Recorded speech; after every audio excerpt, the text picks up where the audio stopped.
talk about rabbit holes. I think we're going to get to Luke again. This is a fun one. This was supposed to be our overview of Luke, and it's a deep dive on Christology.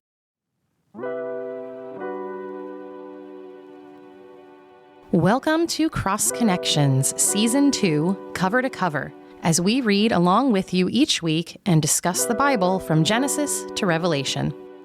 Cover to Cover is hosted by Rick Morley, Elliot VanHoy, and Natalee Hill. Join us as we discover how these stories connect us to God, to our inner selves, and to one another in a world that tries so hard to disconnect us. Folks, here we are today with a special bonus episode on the Gospel of Luke. and you people have been asking for this. Like at the back door of church, I get, when's Luke coming out? When's Luke coming out? Sorry, Like, we're okay. behind. They're coming on for our kneecaps. recording. I get it. We're, but here we are. Here's Luke, and we'll get to John soon as well. But today, the Gospel according to Luke. As we love to do, where did the Gospel of Luke come from? Who's Luke? So we are pretty sure that Luke is a Gentile. It is in that sense non-Jew. He's not a Jewish person. Christian, non-Jew. As such, he's probably the only author of the New Testament who is not Jewish.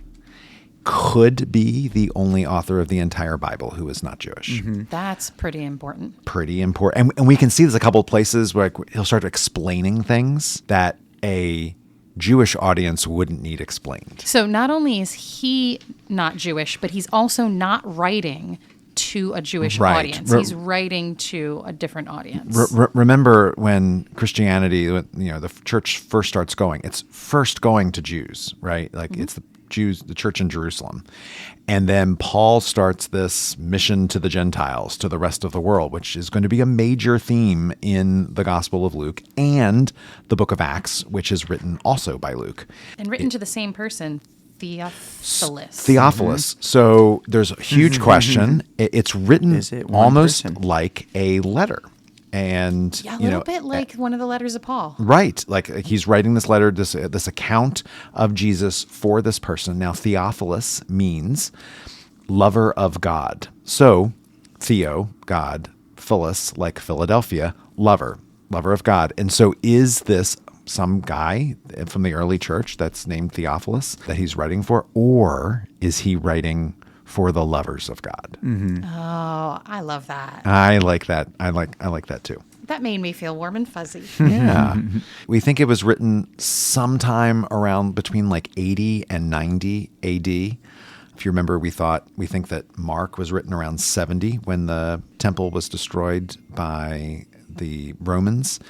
And we thought Matthew was written probably around the same time. Like Matthew and Luke are written probably within a few years of each other, two vastly different audiences. I think we said that Matthew's a very Jewish is audience. the most Jewish of the You could really of hear the it in the Gospels, writing. and Luke is just the opposite. He's not Jewish. Luke is also, whoever he is, we think he might have been a companion of Paul, but he's very educated. His Greek is astoundingly good in a way that the other biblical authors do not have as good of Greek as he does. He also apparently is well-traveled because he knows geography and customs around the world really well. It is interesting. So when he talks about the Sea of Galilee, which we probably all think of the Sea of Galilee, it's in a million stories in the Gospels, he does not call it the Sea of Galilee. He calls it Lake Gennesaret. And part of that reason is because as a well-traveled man, he knew what a sea looked like.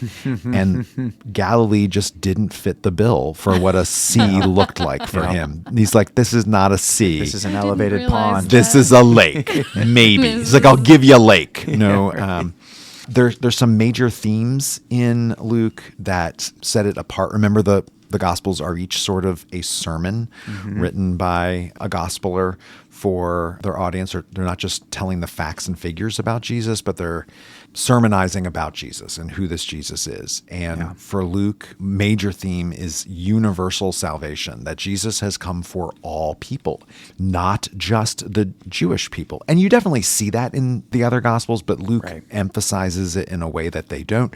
Remember, if Luke is a Gentile and he's writing for a Gentile audience, why do you think he's highlighting this? Well, it's because it's really important to him and to his followers. Jesus is the Savior for all people. He has a concern to show lots of different kinds of people coming to Jesus, women, the poor. When we get to the book of Acts, as I say, was also written by Luke. The first person the church baptizes is an Ethiopian eunuch, like the strangest person that he could possibly conjure up in the imagination. He's like, no, this guy can join the family of God too. Right. Like, no one is outside of God's grace and mercy.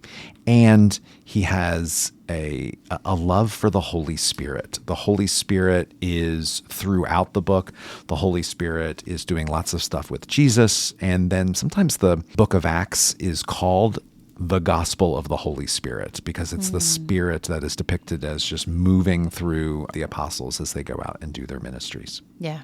So I really liked this book. Yeah, it's a good one. Just to recap some of what you said, Rick, and to point out some of the things that I think makes Luke unique, as you mentioned, Luke, in a way that you do not find in other Gospels, really prioritizes women.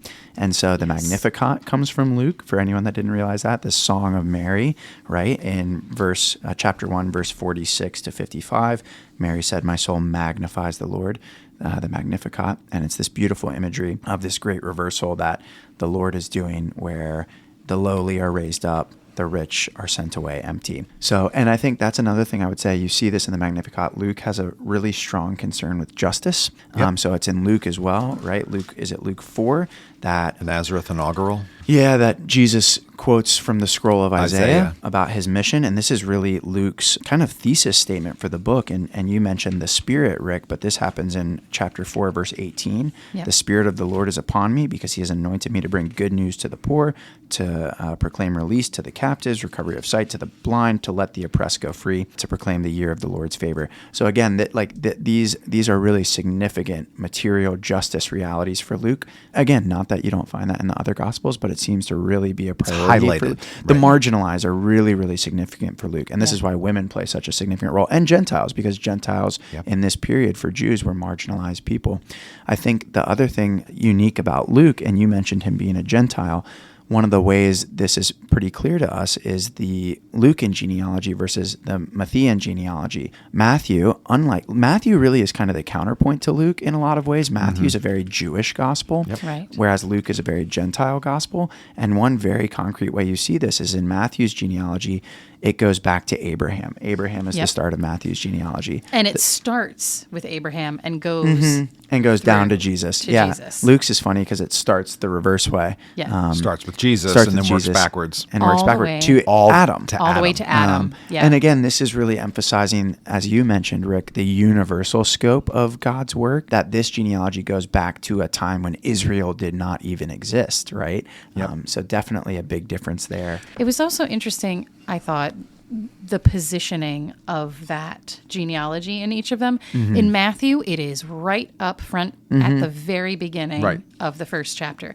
In Luke, you don't get Jesus' genealogy until the end of chapter 3, and by then, you're all the way up to Jesus' baptism by John.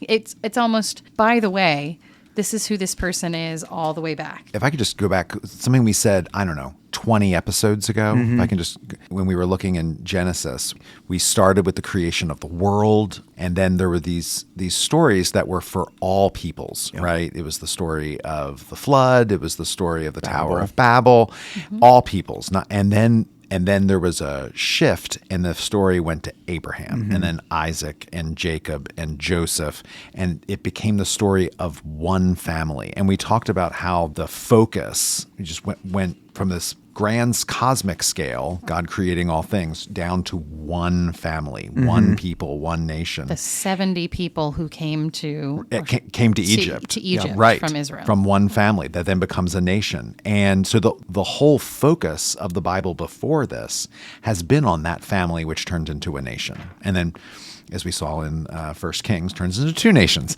before they both fall. But here, it's right here in Luke where we see that focus shift back to the beginning, where it's not just on one people, one nation, one family. It is all people. Yeah, it almost like explodes back out. It's exactly right. Yeah, there's this cosmic universal scale in Luke. Speaking of things we've spoken about before, in our episode about 1 Samuel, we talked about Hannah's song. Mm-hmm. Yeah. And the parallels between Hannah's song and the Magnificat as found here in Luke. Yep. Yeah. All those justice themes. Now, the Magnificat's a bit longer than Hannah's song, but it's got a lot of the same tone. Mary's song in Luke is very obviously based on Hannah's song. Absolutely. And it's important to say, we've emphasized this quite a bit of why we are reading the Bible cover to cover. The Old Testament is very important to Luke. I mean, we just named two explicit examples. The Song of Mary, he's absolutely drawing on Hannah's song and is familiar with it. And then Jesus's quotation of Isaiah in chapter 4, right? And you find this throughout Luke's gospel. To Rick's point of him being a very educated author and he writes really well, he is constantly drawing on these previous... Even as a Gentile. Mm-hmm. As a Gentile, he would not have grown up with these stories. Right. And yet, he couldn't tell the story of Jesus without grounding it in the story of the Old Testament. Right. What I love, too, is in that particular spot where in chapter 4 that you mentioned, where he quotes Isaiah, because it's Luke speaking to a Gentile audience, he makes sure to make it clear that Jesus opens the scroll of Isaiah. It's almost as if he's making sure that the audience knows where this quote is coming from. He's in a synagogue when he does it. So, absolutely. If we can just go backwards just a little bit before we get there, because like Matthew, Luke tells the story of Jesus' birth. And actually, Luke's version of the story is far more familiar to us and far more detailed than Matthew's story. Right. It's in Luke that we get the shepherds and the angels. It's in Luke that we get the manger. Manger's not even mentioned in Matthew's gospel. And nor is Elizabeth. I was going to say, in Luke, you don't even start with Jesus' birth story. It's John's birth story first. Yep. Which, again, parallels birth stories from the Old Testament, like Abraham and Sarah, where the woman is barren. It's an old couple. Right. They're barren. And Zechariah has an incredible moment in the Holy of Holies. You may have heard our episode on 1 Kings, where we talked about Solomon's temple, and then there's the Holy of Holies, where the Ark of the Covenant would have been. It wasn't here in Zechariah. John the Baptist's father would not have seen it because it was lost by then. But he goes into the Holy of Holies, and it's there that he is told that he and Elizabeth are going to have a child. And he doesn't believe the angel when the angel tells him this. And so Zechariah is struck mute. He cannot speak. And he does not get to speak again until he affirms what his wife says, which is that the child's name will be John. Yep. Which is strange. Not common. It should have been Zechariah. You always name the son after the father, but nope. We're going to go with what the angel said. Yeah. One of the other things I love about the early chapters, so we've talked about Mary's song, but there's also the song of Zechariah, which we call the Benedictus Es. There's also the song of Simeon. There's the song of the angels who sing their Glorias. I always say the Gospel of Luke begins like a Broadway musical. Everyone is breaking into song and dance every few verses. It's this like celebration of this new thing that God is doing among us. What we don't have, we don't have the fleeing to Egypt, though. No, we have a journey to Bethlehem. Right. We have the journey to Bethlehem because there's going to be a census. The census. We have the census, but not the... Which we do not get in Matthew. Right. There's no... Typically, I mean, if you go to an Episcopal church on Christmas Eve, it is Luke's story of Christmas that we hear. It's a little bit of a mixing of Matthew's and Luke's, because sometimes you'll also get the angel to, it depends on what church you're going to and what they've decided to do with their Christmas pageant. Well, okay, with their Christmas pageant, of course. Well, yeah, you're always right. going to get the That's kings true, and the right. other things. Yeah, but they like, get the but whole when the thing. gospel's proclaimed on Christmas Eve, it's Luke. the Gospel of Luke. It's Right. Luke. Yeah. Right. In those days, a decree went out from Emperor Augustus that Yep. all the world shall be registered. Like, Yep. you know. Yeah. I also just want to mention, again, if you listen to our First Kings episode, people seem to have a real interest in archaeological collaboration, extra biblical collaboration. There is no evidence of this decree that Luke mentions in chapter 2. So just worth mentioning. Yep. Make of that what you will. But it is an interesting fun fact. Well, what it does do is calling the census brings you back to mind of a lot of those Hebrew scriptures. As we saw several times, a census was often called when the king wanted to find out how many warriors he could call upon and send off into battle. And it does get, as we said, the family to Bethlehem of Judah, of the southern kingdom, which is very important. There's those kingdoms Originally again. in the Hebrew scriptures. So. This also what makes Luke unique is this is, I think, correct me if I'm wrong, the only gospel we get a discussion of Jesus as a boy. Yeah, I think it's easy I for us to know. just think like Jesus was born and then he became a man. Yeah, right. Like even Right. unconsciously, Yeah. like Yeah. I don't No. think we explicitly think this, but that is probably how we kind of most imagine in it. And here, there's this awesome story where the boy Jesus went into the temple And it's teaching. and is teaching, teaching the teachers. right, right. I love and it. there's It's this 'cause really. Go ahead. Yeah, well, he gets, he's there. His family is left, and He they're like, ditches "Wait, his family." Where did he Yeah. go?" Yeah, but there's also this really amazing moment. And again, I think unconscious thoughts we have about Jesus.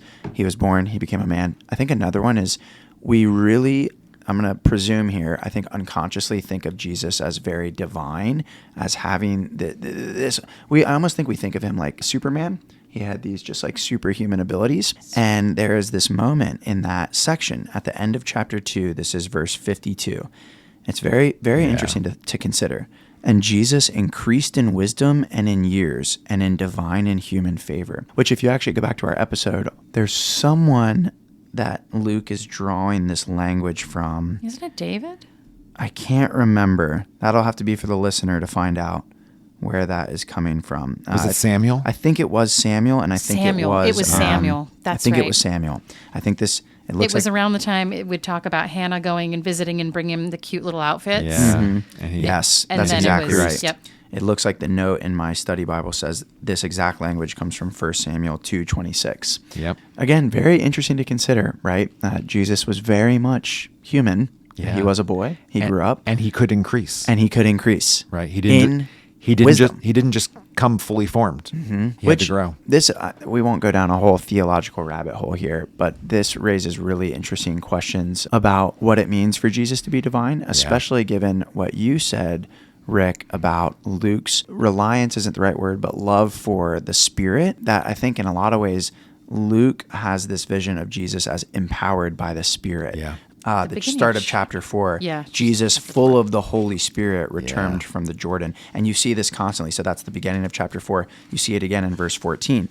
Then Jesus, filled with the power Spirit. of the Spirit, returned to Galilee. Well, that's right after his baptism. Yeah. So And- it's almost as if the Spirit comes upon him at the moment of the baptism Yes. and then carries forward. Yep.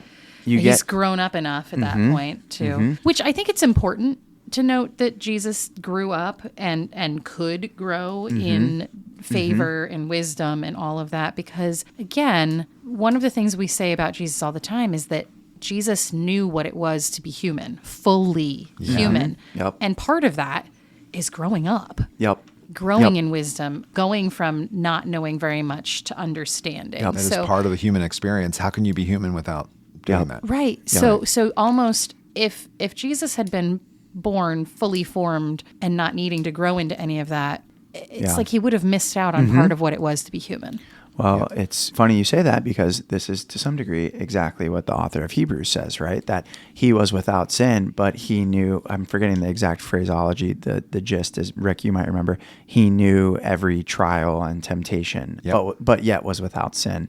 And so I think that's, again, Natalie, a great reminder that according to the author of the book of Hebrews, which some people actually think could have been Luke, again, because most people don't think that, but some people do think that. We haven't gotten to Hebrews yet. Part of it has to do with the Greek of Hebrews is very complex as well. Yep. But that's just a way to affirm what you're saying, Natalie. It's also interesting, again, not to go down a theological rabbit hole here. Oh, come on. But, I can't We help love myself. rabbit holes. This is almost like Alice in Wonderland. Yeah, but this is what Come on, White Rabbit, lead us the on. early church really affirmed as they're trying to make, the Gospels do not present Jesus as, oh, hey, Jesus was fully divine and fully human. No, You're not going to find that language is not in there. Language is not here. But this is how the early church had to make sense of this person presented in the Gospels, that this is the best way to make sense of what Jesus did, who he was, how he experienced everything we experienced. Like Athanasius will talk about, Jesus cannot fully understand us and die for us if he was not fully human, right? So there's that affirmation. And yet there's the paradoxical other affirmation of he had to also be fully divine to take on this mission that he took on. Yeah. I will throw out there for anyone that wants to look it up.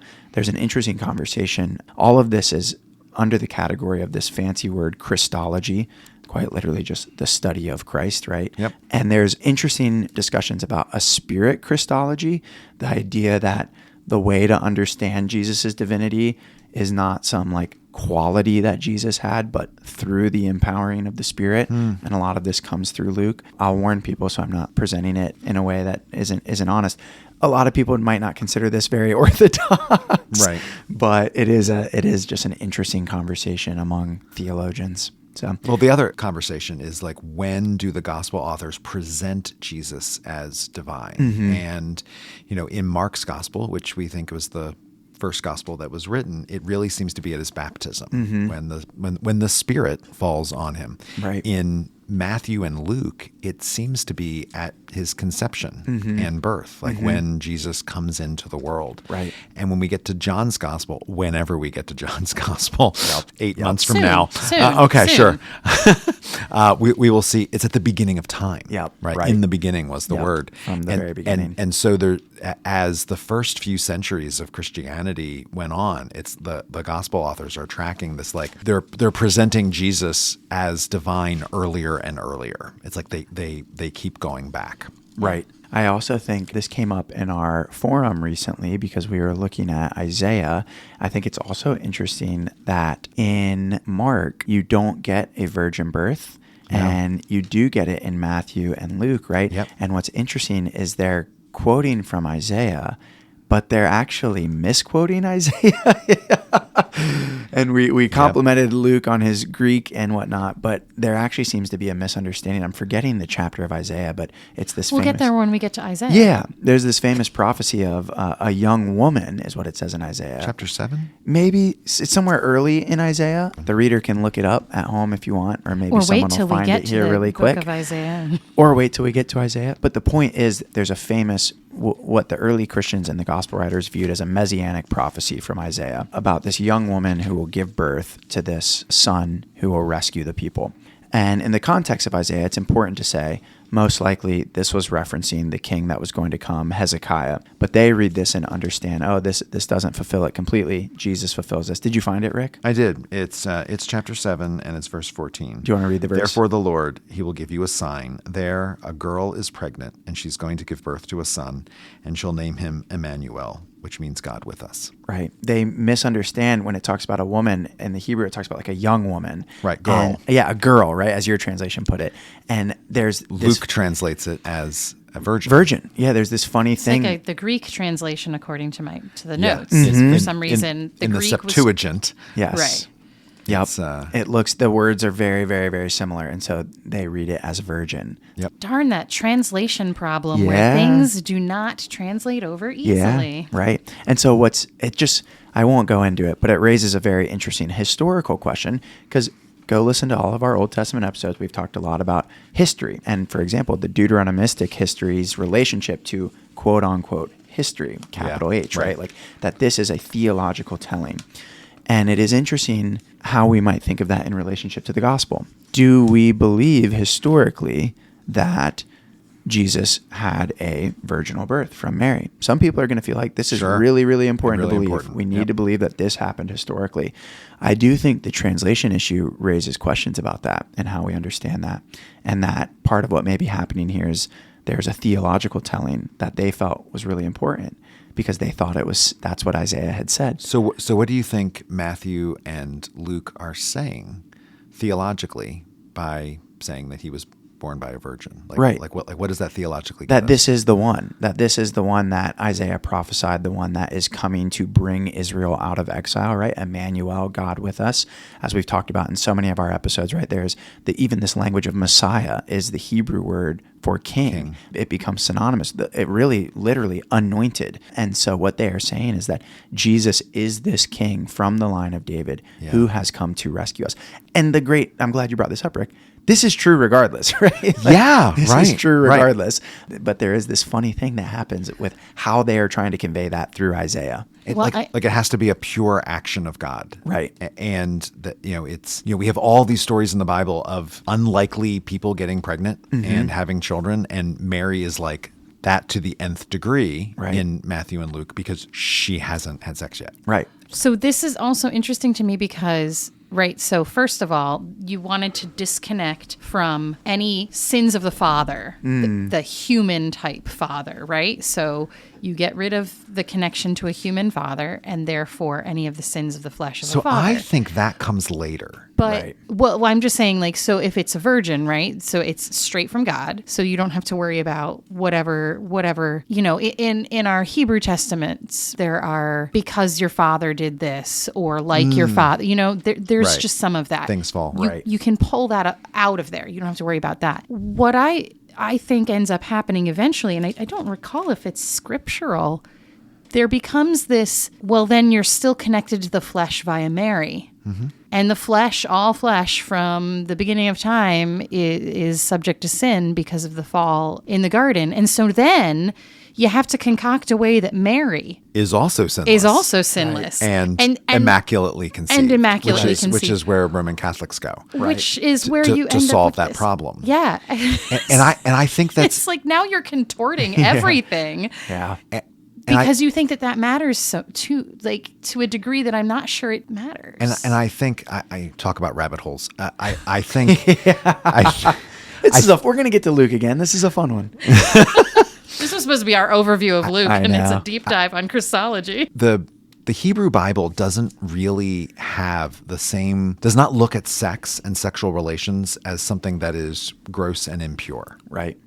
Like it just said, so-and-so knew a person. Like they had, like, it just says it. Like there's no moral fault or taint that is put on there. Sometimes they're with prostitutes, right? And they no have problem, harems and they move on to the next thing. thing. None of that's necessarily an issue. And it's it's their daughters who get them drunk, and like there's all it is just a fact of life. God is in that, just like God is in everything else. And what happens in Greek philosophy and history is that all of a sudden there becomes like a moral shadow on anything that is sexual. Yep. And that's where I think we get the whole, Mary had to be a virgin. She had to be pure. Yep. Mm-hmm. And that is not how Luke or Matthew write about the virgin birth. Right. It's not about, she had to be pure. It's, this is a new act of God. It is a spontaneous thing that didn't require human intervention. It's just God did it without the need to make anything gross or weird. Yeah. Yeah. I think that's important to so emphasize. I think if you told my Catholic friends, my Catholic priest friends might hate me for saying this, but I think if you told Matthew and Luke that one day we're going to come up with the theology of the Immaculate Conception that says that Mary was also, Matthew and Luke would be like, what? Yeah, right. Like, what are you talking about? That's what? so strange. Like, no, that's not what this is about at all. It's about God doing this thing among us. Right. Which is just probably an important way of saying we have these texts, and there is a long history of 2,000 years of people reading these texts and trying to make sense of them. And it's not to say we can't do that. It's not to say, like we just talked about with Christology, there is an extrapolation of these texts of understanding Jesus as fully human and fully divine. And the early church Christians and theologians felt this was a necessary framework for rightly interpreting what's going on here. So it's really our task today, and it's a fun and exciting task to figure out how do we continue to grapple with these texts in a way that makes sense for our lives and our world.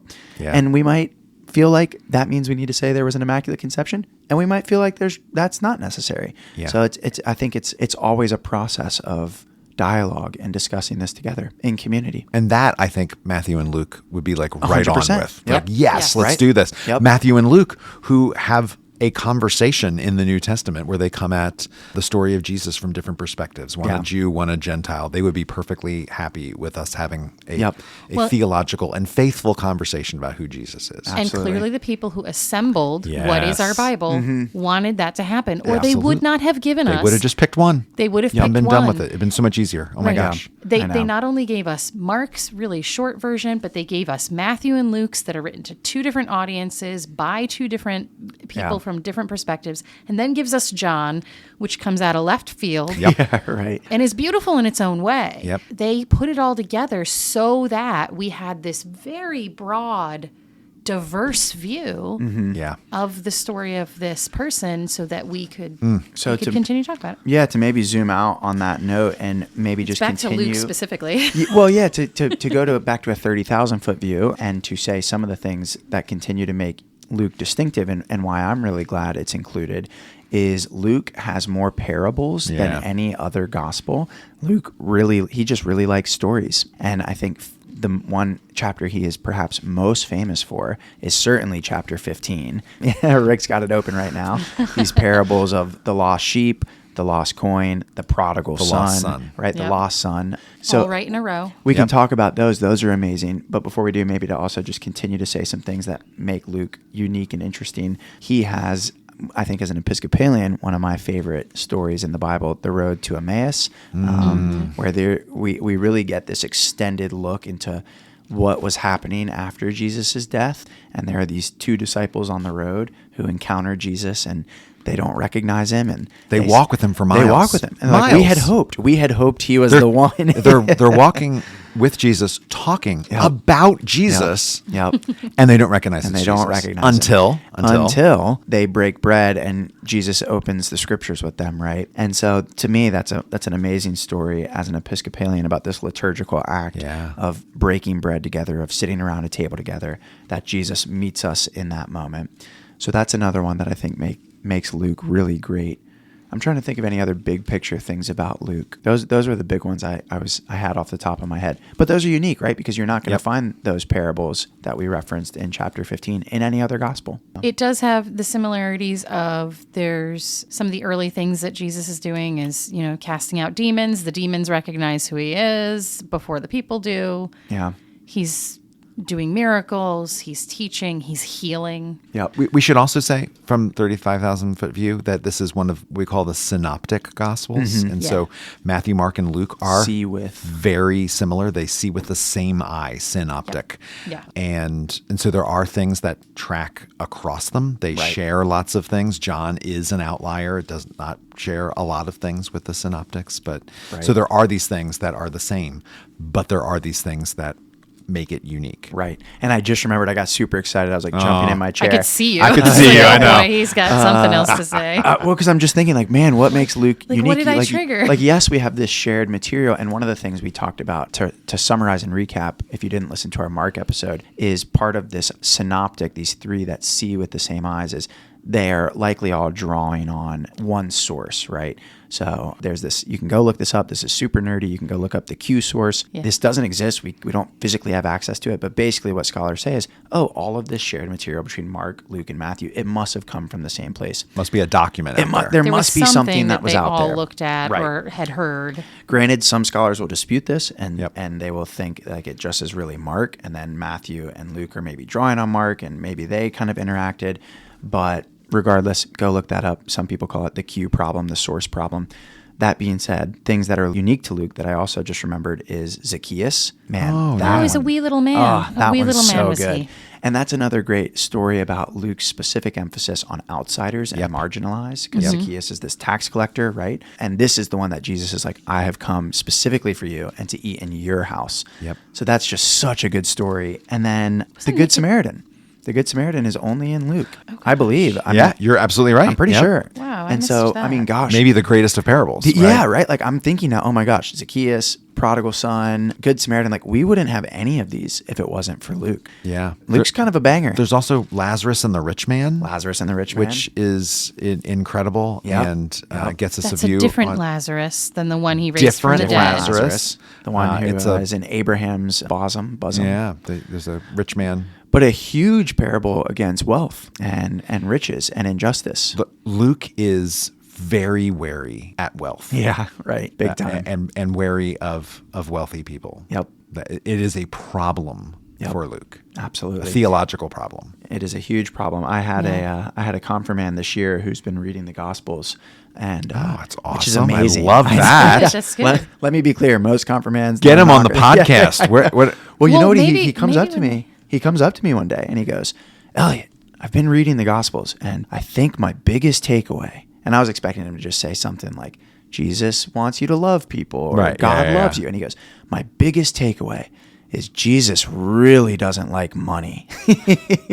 Well, And I Jesus was does have more to say about money and how we use it anything than else. anything else in the Gospels. Exactly. And that may largely be from Luke, but it's not exclusively in Luke. No, it's not. And so we should all take a real hard look at that. And it's also worth mentioning to that point, Natalie, that so Matthew has the Sermon on the Mount, right? And there's the Beatitudes. Everyone knows the Beatitudes. They're great. Yep. Luke's are a little bit different. And it's not on a mount. And it's not on a mount. It's on a plane. It's a sermon on a level place. Right.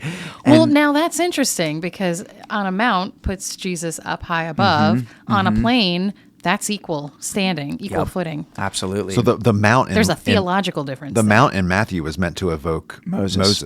standing on the mountaintop receiving the Ten Commandments. But here Luke is a Gentile. He doesn't need to make a claim that Jesus is a new Moses. That's not an issue. But he might need to make a claim about a level place. Yeah. And the other big difference between the two, do you know? You remember what they are?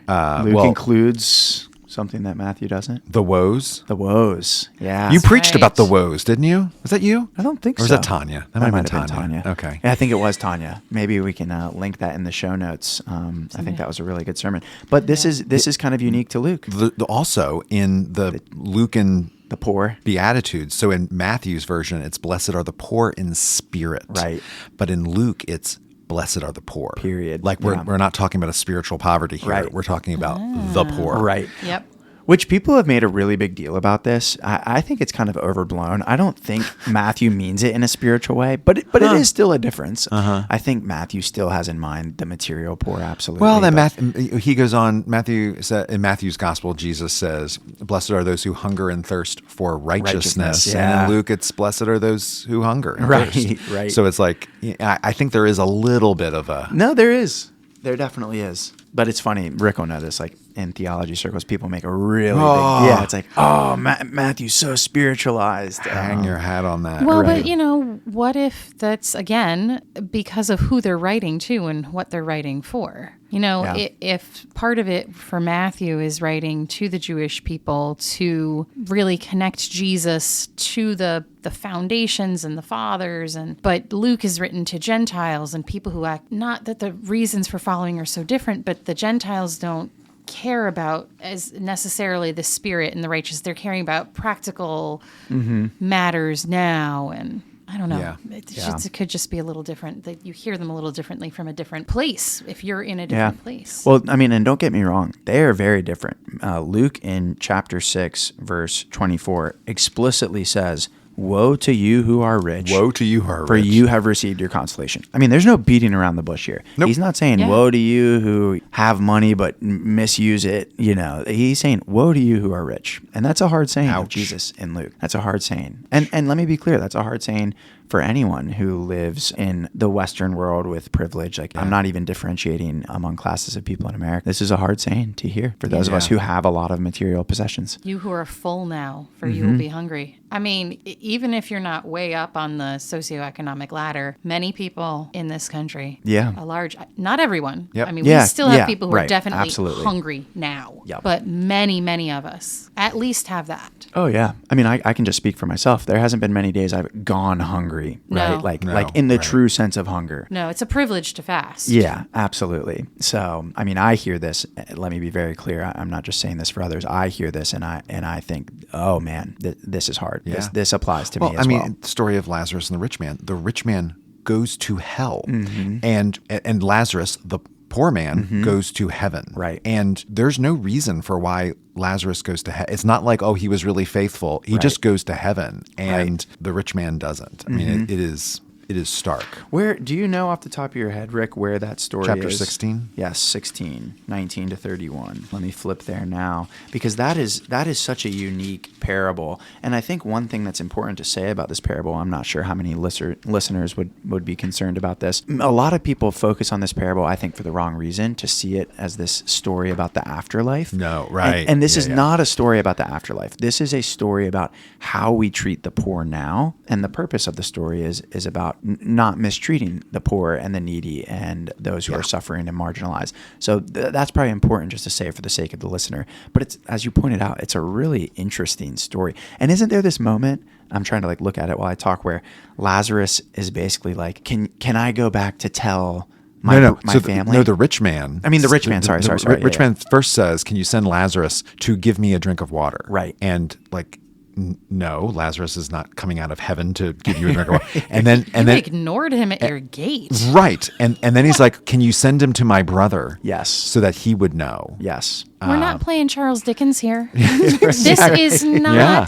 He's like, "Sorry, bud, you missed the Christmas train." Carol. Well, and do you remember explicitly what Luke says? Doesn't he say, if he hasn't listened to Moses and the prophets. They have Moses and the prophets. This is Luke 16, I remember this. 29. Abraham replied, "They have Moses and the prophets. They should listen to them." Yup. Boom. Yup, man. And then in 31, if they do not listen to Moses and the prophets, neither will they be convinced, even if someone rises from the dead. Which should be a huge like foreshadowing. Yep. Right. It's not just because Jesus, who's going to rise from the dead, everyone's going to start converting over. Right. Right. And this actually also explains Luke's context, because this is an issue Paul really has to deal with. And we'll see this when we get to Romans 9 to 11. Spoiler alert. Yeah, spoiler. Sorry, I love spoilers. All of the Bible's connected. You're talking so you my have to language spoil here. everything. Romans 9 to 11. That's at the heart of Romans. Yeah. I mean, and this is the moment where Paul, and kind of like what I think Luke is doing here, is having to deal with why people are not listening to the message of Jesus. Specifically, not just why people, but why Jews and why Israel. Yeah. Because here's this nascent Jewish movement that is saying this is the Messiah. And a lot of people in their midst are like, what are you talking about? No, it's not. And so they have to kind of explain what is going on here. And we'll get to how Paul does this. But that's part of what Luke is doing here, is he's like, oh, you won't even listen to Moses and the prophets. You're not going to listen to someone that resurrects from the dead. Yeah, because Moses and the prophets say a lot. We've been going through the Hebrew scriptures, and it's a lot of the same sort of stuff. It's already there. Yeah. It's just being reinforced now. Right. About how to treat people. Right. Absolutely. How you treat the orphan, the widow, the needy, the poor, the resident alien. Now. Yeah. Right now. Absolutely. While you're alive. Absolutely. Not later. So yeah, that's a good one. Anything else about Luke? Rick already talked about Acts, but just to reemphasize, it has a sequel. So that's kind of cool. The only gospel with a sequel. Only gospel with a sequel. Part 2, the Holy Spirit's reign. Is the sequel better than the original, you think? It's so different. What do you think? I haven't gotten there yet. Yeah. We're going to get Spoilers, there. yeah. Spoiler alert. We get to that in, I'll find the month. Speaking of stories, there are some funny stories in Acts. There really are. Excited to talk about. The long, boring sermon that Paul gives and someone falls and breaks his neck. But gets resurrected. Yeah, why not? Yep. That's what happens when I give a long, boring sermon. Yeah, exactly. Yeah. Well, anyway, I didn't. Luke's a good one. Luke's a good one. John up next, right? John's up next. All right. With an epic beginning. With an epic beginning. In the beginning. And a tabernacle. Yeah. Ooh. Named Jesus. Can't jump too far ahead. Not too far ahead, but I think we'll get to John relatively soon, because we gotta knock out our gospel, our first time through the Gospels. Yeah. For folks, I think. Yeah, we're already back in Matthew at this point. Yeah, we're already back in Matthew reading. Personal reading. Yeah, apologies. Man, you guys are reading Matthew? Yeah. Only if you're sticking to the reading plan. Hey, I'm just saying, I've heard a lot of people that have said, those Gospels, I'm not reading them 4 times. Yeah. Some people... Someone's got to represent them No one said that to me. No one's had the temerity to say it to my face, okay? Well, we did at least get one person who commented saying that they were not keeping up with the Gospels because we weren't keeping up with the Gospels. Yeah. But we have had a lot of people who are keeping up enough that they were asking for this episode because we're behind. Yep. We are here to attempt to serve you all in good time. Amen. All right. See you next time. Thank you for listening to this episode of Cross Connections Cover to Cover. New episodes drop each Wednesday. Please be sure to follow or like us on your favorite podcasting app to find us easily each week, or join us on our email list at stdavidschurch.org/crossconnections. If you have questions for us, you can call us at 484-588-5656 and leave a voicemail with your name, where you're from, and your question or comment. Please note, we may use your recorded voice in an upcoming episode of Cross Connections. If you like what you hear, we'd love if you would share this with your friends and rate us in Spotify and Apple Podcasts or whatever other app you're using so people can find us as well. Don't forget to visit our show notes for the year's reading list and any other resource links we've mentioned. Cross Connections is a ministry of St. David's Episcopal Church in Wayne, Pennsylvania. Season 2 Cover to Cover is hosted by Rick Morley, Elliot VanHoy, and Natalee Hill. Logo, graphic design, and podcast production by Natalee Hill. Stock media music provided by Marscott and MoodMode Pond 5. You're welcome to learn more about all of St. David's worship and ministries at stdavidschurch.org. not to go down a theological rabbit hole here. Oh, come on. But, I can't we help love myself. rabbit holes. This is almost like Alice in Wonderland. Come on, White Rabbit, lead us on.